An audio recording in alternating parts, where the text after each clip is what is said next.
working-class adolescent conception of the literary landscape. Part of that conception was that you could teach craft, you could teach structure, you could teach theme, you could teach a certain facility and nuance with language, but you couldn't teach voice, and you couldn't teach experience, and few would argue that Kerouac was short on either of those.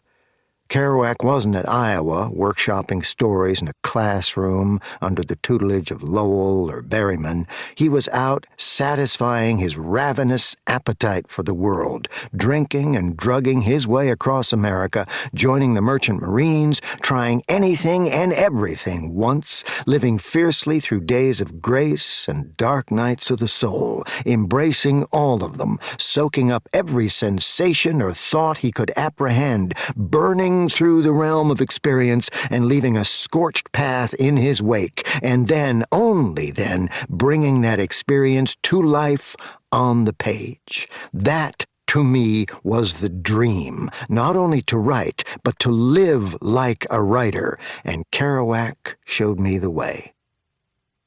Nearly 4 decades removed from my deep dive into Jack Kerouac, what still informs and excites me is that indelible pulse of the man, so palpable on the page, the urgent abandon with which he lived. Introduction. Paul Mayer, Jr. What lies in store for the reader from this vast and varied collection of papers hoarded by Jack Kerouac through his fast, furious life?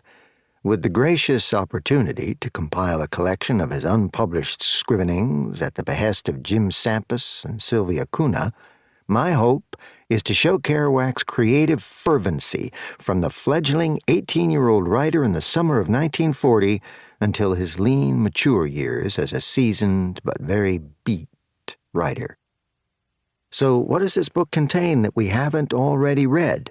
We already know of his sea journeys, road trips, and stints as a down-and-out Dharma bum, sitting cross-legged, staring down eternity from a mountain lookout, or brooding miserably in a ramshackle seaside cabin nestled within the sea-booming hollow gourd of old Big Sur. But there is so much more. This isn't a collection of outcast writings and neglected fragments. It's a mind meld with Jack Kerouac as man and writer. Jack would have made this distinction. A confessional tell-all bearing an impossible-to-ignore determined soul. Lower the proverbial bucket into the dark depths of a well and bring each pail up, slopping with Kerouacian indulgences.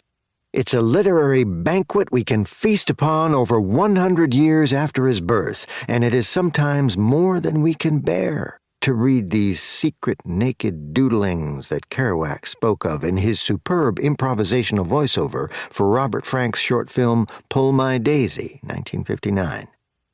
There are these: Kerouac plumbing the psychological depths of his psyche after his medical discharge from the United States Navy, having been diagnosed as schizophrenic, the term at the time being dementia praecox. The doctor's reports labeled him as abnormal, apathetic, and unfit for service. He is invested in all the permutations of the creative act. He takes any occasion to see what he can write, feel it out, and leave it on the page the way that he found it. Visions, daydreams, night dreams, notes, and sketches, poetry or prose. In between, the distinction is blurred. We do not have to take the time to figure out what it is. We only must read it through and let it set into our minds and souls like a chill into the loam. Permit it to take root, and what a flower it grows once it works its way through the stony soil of our initial resistance. Through each, we can sense where Jack's heart is and feel its vibratory shiver possessing him to commit it to paper as a gift to the universe. Kerouac reports his thoughts after ingesting narcotics. In both, his mood is revelatory as he wields open-hearted conclusions about what his mind has revealed once he relinquishes control, lets down his guard, and follows his thoughts wherever